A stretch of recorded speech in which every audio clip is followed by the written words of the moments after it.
आज भारत में वर्तमान में 28 राज्य और 9 केंद्र शासित प्रदेश हैं। जम्मू कश्मीर जो एक कश्मीर और लद्दाख के रूप में केंद्र शासित प्रदेश बना। आप देखते हैं कि आज हम देखेंगे कि भारत की स्थल सीमा रेखा कितनी लंबी है। तो भारत की स्थल सीमा रेखा जो पाकिस्तान से आरंभ होती है और यह पाकिस्तान, अफगानिस्तान, चीन, नेपाल, भूटान और ये म्यांमार, बांग्लादेश, ये पूरा स्थलीय सीमा जो है, भारत की स्थलीय सीमा 15,200 किलोमीटर है। वहीं पर तटीय सीमा, ये तटीय सीमा मुख्य भाग भूभाग से अर्थात गुजरात से लेकर पश्चिम बंगाल तक जो है वह 6100 किलोमीटर है। ये मुख्य भूभाग का तटीय सीमा है। समुद्री तटीय सीमा, या अगर इसमें द्वीपों की तटीय सीमा को भी मिला दिया जाए तो यह हो जाएगा 6100 से बढ़कर 7516.6 किलोमीटर।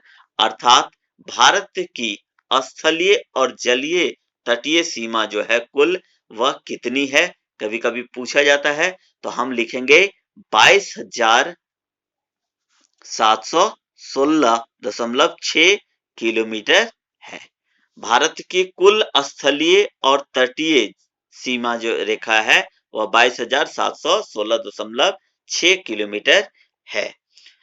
अब इसके साथ ही हम कभी पूछा जाता है कि सबसे छोटा राज्य कौन सा है, तो सबसे छोटा राज्य जो है वह गोवा है, सबसे बड़ा राजस्थान है। वहीं पर अगर कभी पूछा जाता है कि सबसे जो समुद्री रेखा, तटीय रेखा पश्चिम, सबसे पश्चिमी तट पर किसकी सबसे ज्यादा है, तो पश्चिमी तट पर गुजरात की। और वहीं पर पूछा जाए दूसरी ओर कि पूर्वी तट पर किसकी है, तो वह हो जाएगा आंध्र प्रदेश की सबसे ज्यादा लंबी तटीय सीमा रेखा है। और स्थलीय सीमा रेखा सबसे लंबी किसकी है, तो वह देख रहे हैं कि हम लोग बांग्लादेश की सबसे ज्यादा स्थलीय सीमा रेखा है। इस प्रकार से हमने आज जो अध्ययन किया और उसे जाना समझा। आगे हम लोग देखते हैं कि भारत का एशिया या अन्य देशों के साथ जो कभी कभी प्रश्न पूछा जाता है कि हिंद महासागर के संदर्भ में कि भारत का हिंद महासागर में विशेष स्थान है। तो आप देखते हैं कि हिंद महासागर में सबसे लंबी तटीय रेखा जो है वह भारत की है और हिंद महासागर में शीर्ष पर जो है वह भारत विराजमान है। जो पूर्वी और तटीय, पूर्वी और पश्चिमी तट रेखा पर लगभग 13 मुख्य बंदरगाह स्थित हैं। यह भारत को व्यापार में काफी विशेष महत्व प्रदान करते हैं। यह यूरोपीय देशों के साथ, पूर्वी एशियाई देशों के साथ और पश्चिमी एशियाई देशों के साथ, अफ्रीका और यूरोप के देशों के साथ भी व्यापार करने के लिए सबसे सस्ता और सुगम रास्ता प्रदान करता है। हम देखते हैं कि 1896 में जब स्वेज नहर अरब सागर के समीप लाल सागर और भूमध्य सागर के बीच नील नदी में स्वेज नहर बनी, तो स्वेज नहर के बनने के कारण अब भारत से यूरोप की दूरी में 7,000 किलोमीटर की दूरी कम हो गई। 1869 में स्वेज नहर बनाया गया।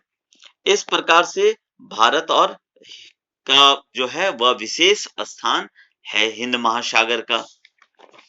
अब हम लोग देखेंगे यहाँ पे कभी कभी पूछा जाता है प्रायद्वीप क्या है, तो प्रायद्वीप उसे कहते हैं वह स्थलीय सीमा, वह स्थलीय भाग जिसके तीन तरफ जल हो उसे प्रायद्वीप कहते हैं। हम देखते हैं कि भारत के उत्तर में या उत्तर पश्चिम में या पूरब में, ये अर्थात भारत के उत्तर से लेकर उत्तरी पश्चिमी से लेकर पूरब तक, उत्तर पूर्व तक जो है वह एक वलित पर्वत है, नवीन वलित पर्वत है, जिसे हिमालय पर्वत श्रृंखला कहा गया। यह हिमालय पर्वत श्रृंखला है जो एक नवीन वलित पर्वत है और इन्हीं पर्वतों में कई दर्रे हैं। इन्हीं दर्रों के माध्यम से भारत विभिन्न भूभागों से अपना व्यापार किया करता था अन्य देशों के साथ। इसके प्रमाण हमें मिलते हैं। समुद्री मार्ग की अपेक्षा भूभागों से अत्यधिक भारत का व्यापार होता था, जो मसाले, मलमल इत्यादि का व्यापार किया जाता था। कि उस समय समुद्री मार्ग ज्ञात नहीं था। हम देखते हैं कि भारत का पश्चिमी मध्य और पूर्वी एशियाई, पश्चिमी मध्य ये बात, पश्चिमी मध्य और पूर्वी एशियाई तथा दक्षिणी एशियाई पड़ोसी देशों के साथ एक अद्भुत संपर्क रहा है। उपनिषद, विचार, रामायण, पंचतंत्र की कहानियां, भारतीय अंक, दशमलव प्रणाली संसार के विभिन्न भागों में पहुंच सके।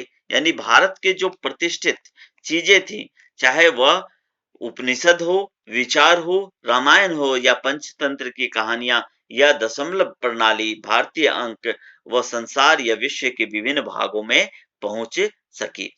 भारत के पदार्थ जो है मसाले, मलमल भी है कि वह विभिन्न जगहों पर पहुंच सके और इसके विपरीत जो थे यूनानी स्थापत्य कला और पश्चिमी एशिया के जो वास्तुकला है, चाहे वह मीनार हो या गुंबदों का, वह भी भारत आ सका और हम उससे परिचित हो सके। इस प्रकार से यह अध्याय समाप्त हुआ।